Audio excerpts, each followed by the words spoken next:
നമസ്കാരം. മലയാളി വാർത്തയിലേക്ക് സ്വാഗതം. പ്രധാനമന്ത്രി നരേന്ദ്രമോദിയുടെയും പുതിയ സർക്കാരിന്റെയും സത്യപ്രതിജ്ഞാ ചടങ്ങിൽ 8,000 വിശിഷ്ട അതിഥികളിൽ ദക്ഷിണ റെയിൽവേയിലെ ചെന്നൈ ഡിവിഷനിലെ സീനിയർ അസിസ്റ്റന്റ് ലോക്കോ പൈലറ്റായ ഐശ്വര്യ എസ് മേനോനും ക്ഷണം. നിലവിൽ വന്ദേ ഭാരത് ട്രെയിനുകളിൽ പ്രവർത്തിക്കുന്ന ഐശ്വര്യ വന്ദേ ഭാരത് എക്സ്പ്രസ്, ജനശതാബ്ദി തുടങ്ങിയ വിവിധ ട്രെയിനുകളിൽ ലോക്കോ പൈലറ്റായി പ്രവർത്തിച്ചിരുന്നു. ചെന്നൈ വിജയവാഡ, ചെന്നൈ കോയമ്പത്തൂർ വന്ദേ ഭാരത് എക്സ്പ്രസ് സർവീസുകൾ ആരംഭിച്ചതു മുതൽ ഐശ്വര്യ ലോക്കോ പൈലറ്റായി ജോലി ചെയ്തു.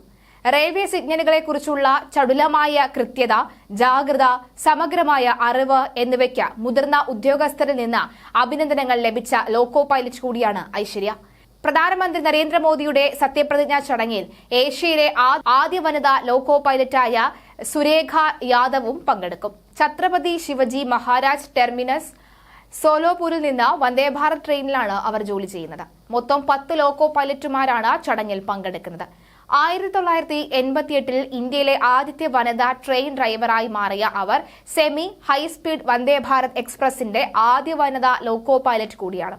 ശുചീകരണ തൊഴിലാളികൾ, ട്രാൻസ്ജെൻഡർമാർ, സെൻട്രൽ വിസ്ത പ്രൊജക്ടിൽ ജോലി ചെയ്തിരുന്ന തൊഴിലാളികൾ എന്നിവരും പുതിയ സർക്കാരിന്റെ സത്യപ്രതിജ്ഞാ ചടങ്ങിലെ വിശിഷ്ട അതിഥികളിൽ ഉൾപ്പെടും.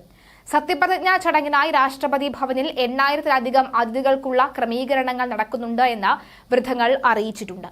എന്തായാലും സുരേഷ് ഗോപിയുടെ കുടുംബം അടക്കമുള്ളവർ പങ്കെടുക്കുമെന്ന കാര്യത്തിൽ സംശയമില്ല. കേരളത്തിൽ നിന്നുള്ള BJPയുടെ ആദ്യ MP സത്യപ്രതിജ്ഞ ചെയ്യും. നാളെ 7:15 തന്നെയാണ്.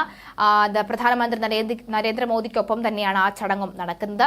എന്തായാലും അതിനൊക്കെ തന്നെ കൂടുതൽ സന്തോഷം പകരുന്ന വാർത്ത തന്നെയാണ് ഇത്തരത്തിൽ പ്രതിഭകൾ കൂടി അദ്ദേഹത്തിന്റെ ഈ സത്യപ്രതിജ്ഞാ ചടങ്ങിൽ പങ്കെടുക്കുന്നത് എന്നത്.